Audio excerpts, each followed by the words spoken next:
Hero updates. Wow, we have a big old chunk of text. We love this stuff. Okay, the meta has been in a steady state for most of Season 17, which seems to check out. So we're using the mid-season patch to take a look at less desirable perks, make adjustments based on hero ban trends, and tweak a few heroes in reaction to Season 17 changes and the more powerful damage roll passive. Okay. Great. So maybe we'll get more than we thought in terms of more interesting things to discuss here. With Season 18, including mini perk changes, we want to bring up a handful of our least powerful perks, bring up so they're competitive options that cut through standard gameplay loops. As players have gotten fairly settled in their perk choices on particular heroes, some of these changes are beyond where we would have started for perk balance in Season 15. Over time, we've learned what's necessary for perks to stand out as an interesting choice and make a marked change in how you approach engagement. Sorry for kind of mumbling a little bit here. We're trying to be respectful of y'all's time. Below, you'll also find some adjustments that are related to hero ban trends. Wow, okay, sick. Or the current meta. Orisa has seen her matchup spread shifts since the introduction of hero bans, particularly when it comes to facing beam-face weapons. Being able to dodge heroes like Zarya has brought for popularity and performance through the shield mostly. So we're pulling it back a bit on her survivability and cooldown cycle. Okay, so we'll talk about it on a case-by-case basis. For Freya and Tracer, we're pulling back slightly on their damage capabilities and attempting to find a good middle ground for their current standing in the damage roster. Again, we've had confirmation that both Freya and Tracer were not oppressive in low to mid ranks. They just started to get oppressive in higher ranks, which is a tricky thing to balance. Zenyatta also sees his Harmony Orb healing increased, okay, as it's been lacking in an environment with a more powerful damage roll passive. I've already said my piece to the damage roll passive, but yeah. Yep, that is true. That is correct. Yeah, but maybe we should just, yeah, okay. We will stay focused. Diva, what does Diva need? Outside opinion of Diva is that I don't think any of her perks are bad. Maybe some of them are objectively underperforming from a statistical perspective, but from a higher level perspective, I don't think it's underperforming, but I don't trust my opinion fully. So I have no expectations. I would assume it might be the booster boop one might get a small adjustment here or there. Maybe the mega missiles get a slight boost here and there, but I'm honestly not too sure. Number of rockets, oh wait, they nerfed it. Number of rockets reduced, impact damage reduced, explosion damage increased, explosion radius increased, projectile gravity increased. So like, it curves down? It's an increase of 26 total damage. Okay, so it is a slight buff, but I think the crucial thing is that there's a clearer differentiation between what heavy rockets does and what normal micro missiles does, which is better range for micro missiles, slightly lower damage, but this one is like good if you can hit all the rockets. I don't know what projectile gravity means. I thought that it meant arc, but I don't think that would make sense. Maybe it does mean knockback. So yeah, okay. So it's a bit different, a little bit more heavy rockets. Oh, it does mean arc. Okay, so it does drop off. So it's going to require the appropriate uses here. I mean, yeah, it's not just a raw buff, massive buff here. It is a little bit of a buff potentially, but it's a little bit of a nerf in other situations, and it just sharpens what heavy rockets is supposed to do. Okay, Orisa. Armor health reduced, 25, cooldown increase on energy javelin. Okay, so I was really concerned that we're gonna see a fortifier javelin spin cooldown increase, which is gonna lean further into the thing that Blizzard does, which I don't love, which is increased tank cooldown. Same thing with like Ononade. I really hate when they do that, but this is not that. This is a cooldown that was so low, it didn't really feel like a cooldown. Obviously, Javelin is something that is skillful and fun. It's by far the most fun part of Orisa, so I know it is bad and good about it, but this is okay. This is okay. If you're going to increase the cooldown, this is probably the one. Reinhardt. Maybe Shield Bash? I mean, a lot of his perks need minor tweaks, to be honest with you. Maybe Shield Bash? Maybe the pin over health? Maybe the pin over health. I'm not sure.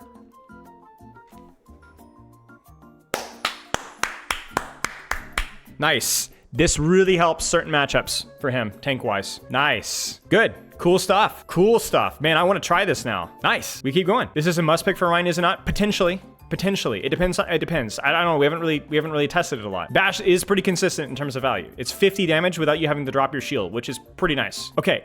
Sigma has to be the accretion one, right? The accretion one was cheeks, right? What would you even change with that? I don't even know what you changed. Maybe they changed the scaling of how quickly you can get the stun. I don't know. That's an awkward perk for me. Wow, that is a pretty large buff. So you can reposition your shield significantly faster. This used to be like 1.5 second, no? Or I'm sure it was 1 at one point, but wow, that's a huge buff. Seems pretty aggressive. And yeah, it is the accretion perk. Knockdown stun now reaches the maximum duration at 30 meters down from 40 meters.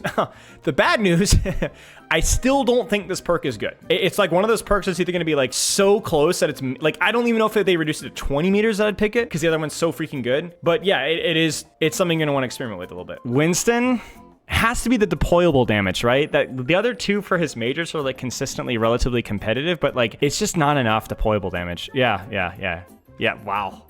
Dude, this used to be 30%, I think, didn't it? 30%? This is unironically worth testing now. I mean, this isn't, dude, this, like, I think, yeah, I think the key thing here is like the number of objects that are buildable. I believe Winston Bubble, Sigma Shield. I don't know if Rhine Shield counts, but like there's like a lot. Torb Turret, EDRA Turret, Symmetra Turret, Sigma Shield, Orisa Shield, Winston Shield, Ram Shield, maybe? Teleport from Symmetra. Reinhardt Shield doesn't count because it doesn't leave his body, right? Reinhardt Shield does count. Immortality Field, Lamp, Tree, yeah, Petal, yeah, okay.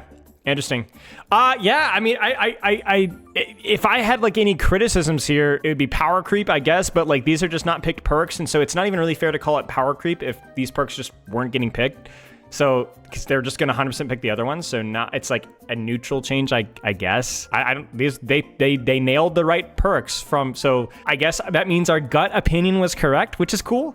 I guess the funny, okay, here's the good news, okay? The good news here is that I was like, I guess we were pretty right about which perks weren't very good. I think it's for his alt fire as well, Redacted. It's weird, yeah, it's weird to see, yeah, okay, let's keep going. Now, if anything, the interesting thing is the exclusion of certain tanks, right? So if you look at this, you know, Doomfist, other perks don't get any help. Hazard has a really bad perk, it doesn't get help. Queen has a couple of weird mid perks, don't get help. Malga is probably fine perk-wise. I guess it's mostly it, but yeah, there was definitely an exclusion of certain characters which definitely have bad perks. So it's probably more due to the development time that they had or the ease of the fix was what I would say. Hazard's lifesteal perk is clearly worse. But yeah, it's interesting. But it's probably just more the development time or the ease of the solution. So yeah, again, I'm not gonna complain if we're getting cake, guys. We were not expecting cake. Here's cake, so why would we? The lifesteal is almost always better. Like I find in no situation is the lifesteal gonna be. It's such a small amount of sustain. I disagree. Okay, Ash, rapid fire, primary fire damage penalty. Oh, we should have predicted. Shoot, primary fire damage penalty reduced from 15% to 10%. Yeah, agreed. Sidewinder, which was her other minor perk, knockback increase or both Ash and enemies reduced from 20% to 12%. So I guess they're making it a little bit more competitive. Okay, sure. Bastion, maybe the nade. I mean, they're both. I don't know. Bastion doesn't have like any bad perks. I don't know.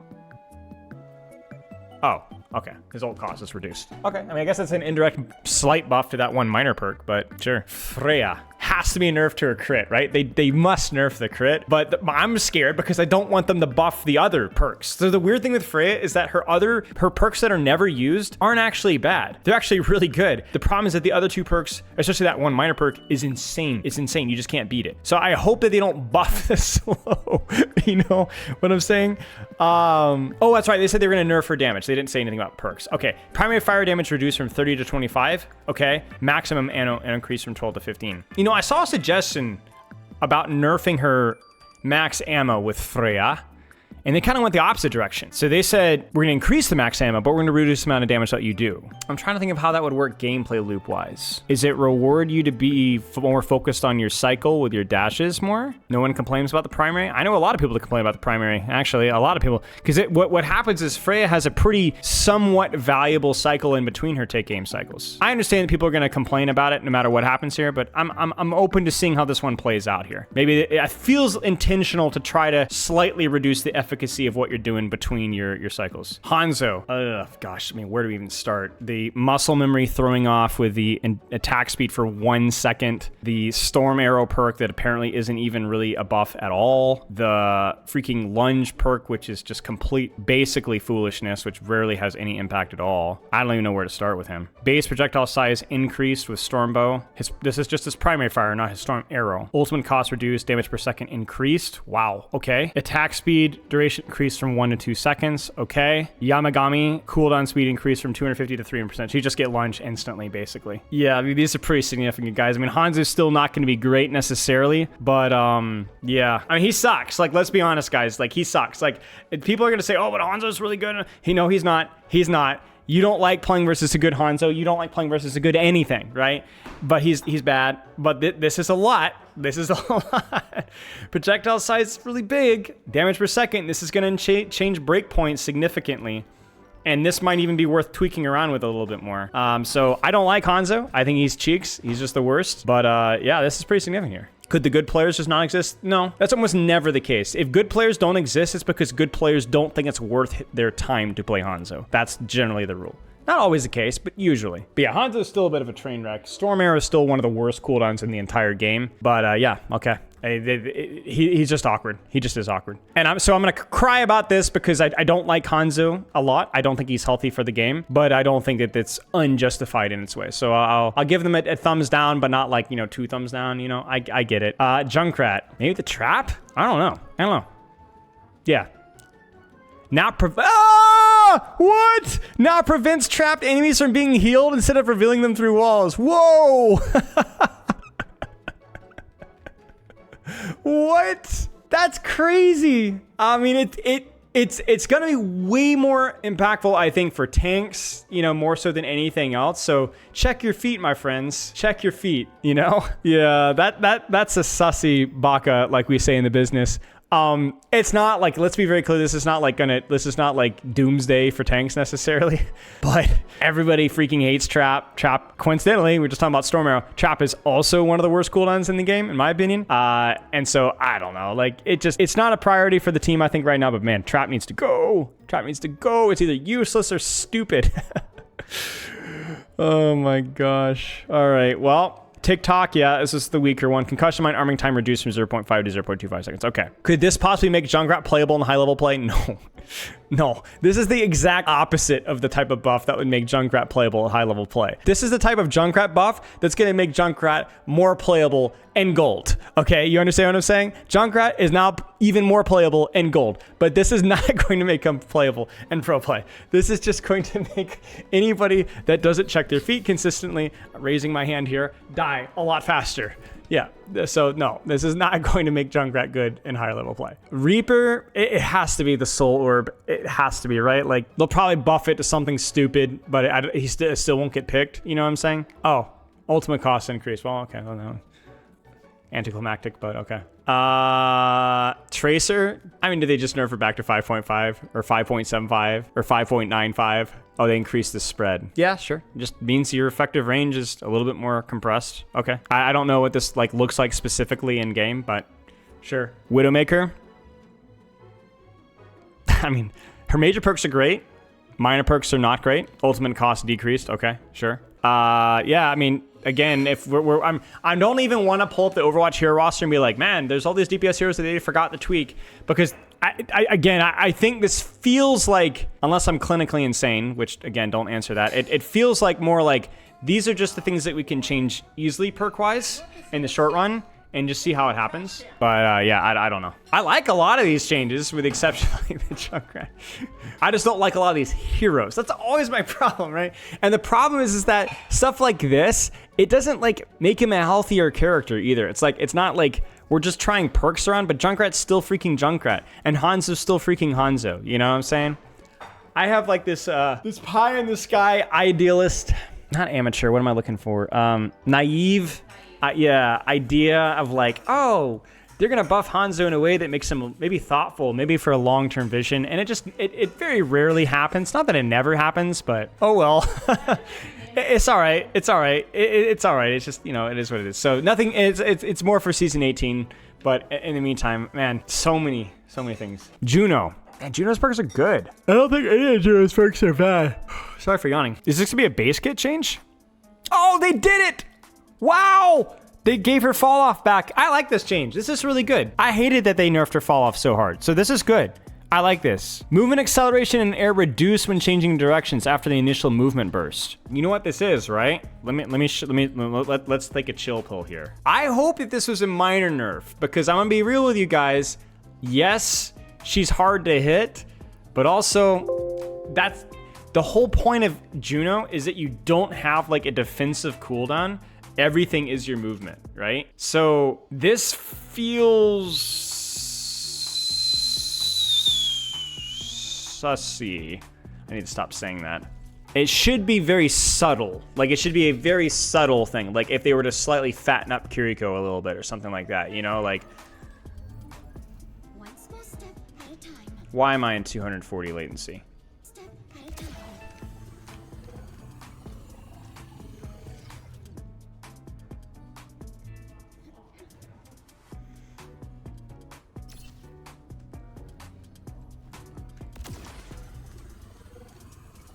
It's gone. It's gone.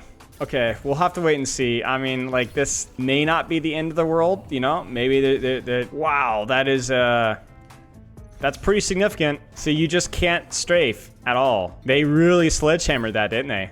Like, no joke. This, like, they took the sledgehammer and then they, like, pack-a-punch the sledgehammer. You get what I'm saying? Yikes.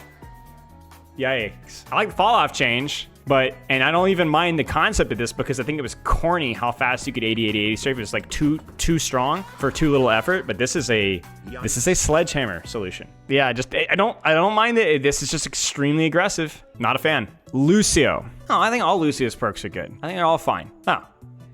Well, they all do. Wow. Okay, that I don't like that. I mean, maybe he's overperforming, but dude, freaking let Lucio play, man. Yeah, they buffed his heal. Yeah, they buffed his self heal recently, but I think it was the self heal, right? Why are you only ever predicting perk changes? Because that's the vast majority of what we're seeing here. I mean, that's what they're specifically looking at. Okay, I mean, sure, it's fine. I mean, I would still prefer Lucio over basically any other support, but yeah, Zen. Well, we already know it's going to be something to do with Harmony Orb. That's fine. Okay. Hear me out. Let me use my orbs while trancing. They're probably going to do something silly like buff the trance healing or something. Ah, I knew it.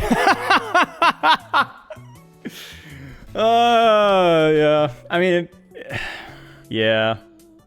All right. Yeah, I mean, sure. It's not the end of the world, but who cares, dude? Like, it's just DPS passive stuff, man. It's just DPS passive stuff. DPS passive stuff. We keep, man, it just keeps, we keep digging a hole. This is like freaking, the Great Depression stuff. Freaking FDR is hiring people to dig holes and then hiring people to fill those holes. You get what I'm saying? And then he's hiring people by taxing the middle class.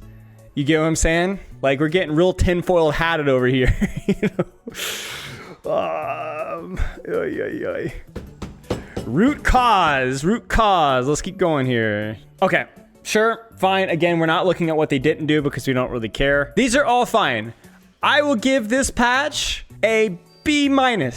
I will. I like a lot of these. I think the tank ones are really good. DPS ones were like fine. Support ones are mostly fine too. But yeah, there's always a couple of weird ones. I would have really liked more explanation for some of these because I think you can sell me on it so much more when you say stuff like, yeah, Lucius is way overperforming since his heal increase in terms of our win rates. So we wanted to keep him at a level to where he's still one of our better performing supports, but, you know, but there's just nothing, you know? So it's like, I've always given this feedback, guys. Like, it's so much easier to buy into your vision when you're just giving at least a brief explanation for what you're doing. Kind of like what they did here. I was so down with this, but then there's some of these changes that are unrelated to the perks, right? Which I don't know. Tell me what's going on, you know? All right, you know what? Tell you what, I'll give this patch a B+ if they fix the replay viewer bug. I'll give it a solid B. I don't know if it'll be in the patch notes. I don't see anything here. Maybe it might not be documented. We'll have to wait and see. We'll have to wait and see, guys. All right. I'm gonna stand by my guns. I'm giving it a B-. Love the tank changes. I love the fact that they're being transparent about just trying some perks in the meantime, not wasting the game time. Just try some stuff in the meantime. Some of the heroes that got buffed, I hate. You know, Junk, Widow, we got Hanzo. Some of the stuff like the Zen stuff is like fine, it's inoffensive, but again, it's just like the season 9 stuff that the DPS passive in general, right? I won't even say season 9. Juno stuff is fine and then weird. Yeah, I don't know. Like there isn't a lot to be negative about though. I'm mostly just keep an eye on Hanzo. And then I think everything else seems okay. I'll say B-. It's not through so many bad things, just that there wasn't a lot happen. It's not negative, it's just nothing really happened. So, but still more than I was expecting.